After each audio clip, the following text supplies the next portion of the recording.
What's going on, everybody? It's Mr. Blitzkrieg, and today we're going to be working on the T-top. I got this thing running well over a year ago, but I still need to fix a bunch of things. Things like the peeling paint on these brackets, the missing plate on that intake, the rat nest of wires above the coil, that red alternator bracket. There is also an exposed power wire coming from the alternator. And there's things that, although may not be a safety hazard, they bother the heck out of me, like this here. So I'm going to begin by removing the radiator brackets.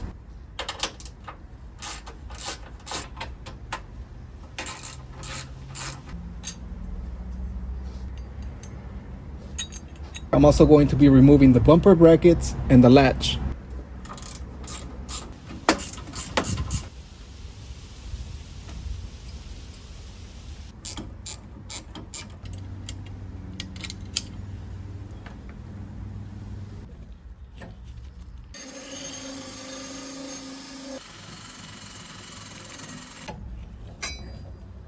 There we go, and for the parts I couldn't get to with the wire wheel, I'm going to go ahead and sand them.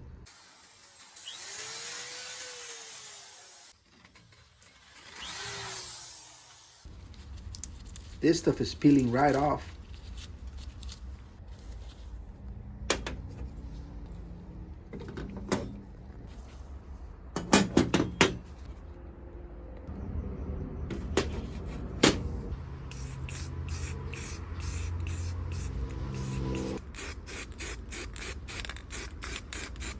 And these are good to go.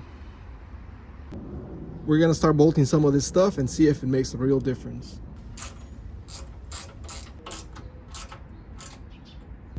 Now we're going to install these.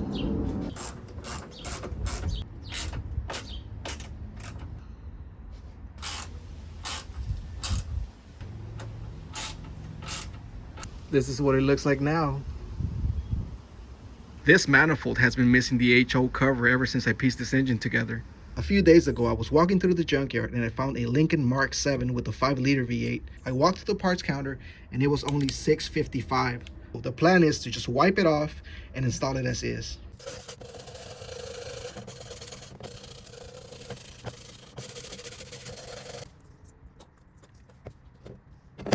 Here it is. We're moving on to the next part of this project, which will be an attempt to rearrange this wiring loom. Also, I will be replacing that blue ignition coil.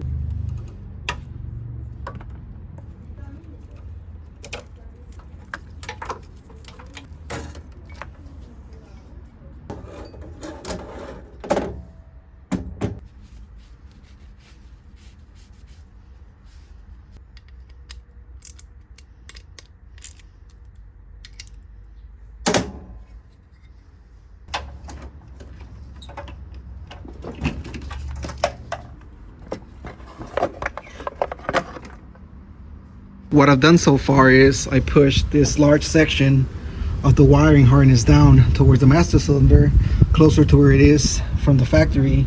I did the same with this smaller section here that goes over the shock tower and down.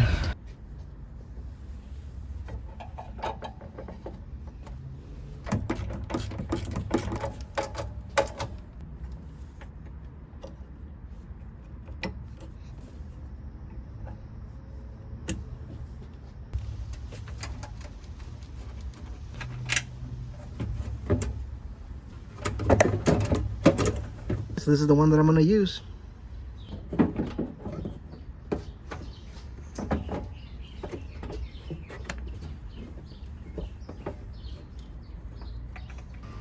This is what my engine bay looks like after I replaced the blue ignition coil and I rerouted the factory harnesses.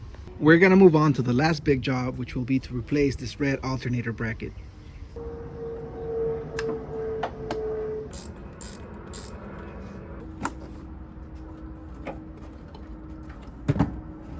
I have some pretty good access to all the stuff back here, so I'll start by removing this dangling wire that I pointed out.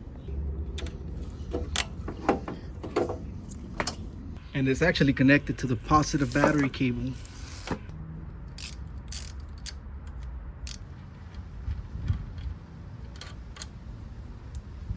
Interesting.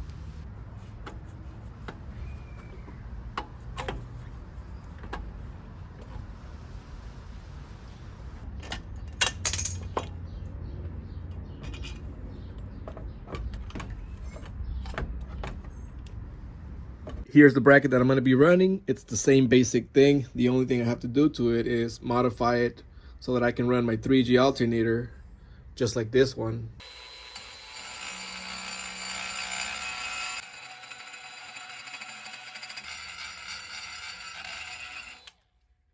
Okay, I'm done modifying the bracket for my 3G alternator, and this is the work that I just did. I'm going to try to get a point across. This is what was in the car, and this is how they cut it. Even though I can't see it when it's installed, I want this on my car.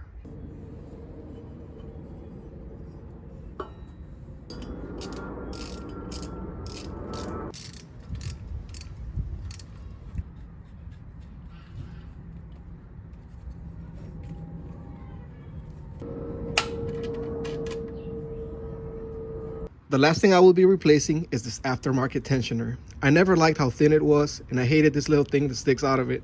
I have this factory unit that had a bad bearing, so I just switched over the pulleys and it should be good to go.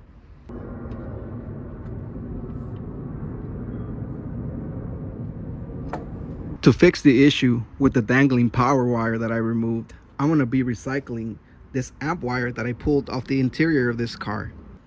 Here's my new alternator power wire, and as you can see, it's going in the right direction as intended by the factory, with the exception that this should actually be traveling along the radiator support, so under the radiator.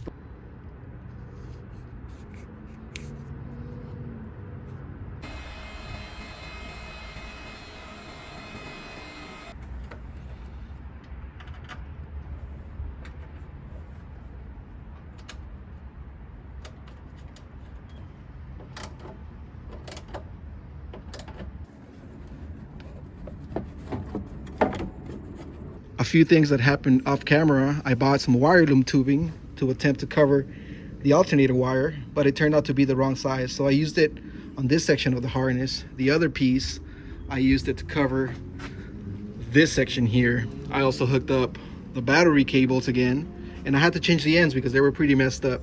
This is the wire that I made, and it goes down to the breaker, which I also hooked up 150 amps for our 3G alternator. Now I'm going to install the factory MAP sensor bracket that was missing from my car.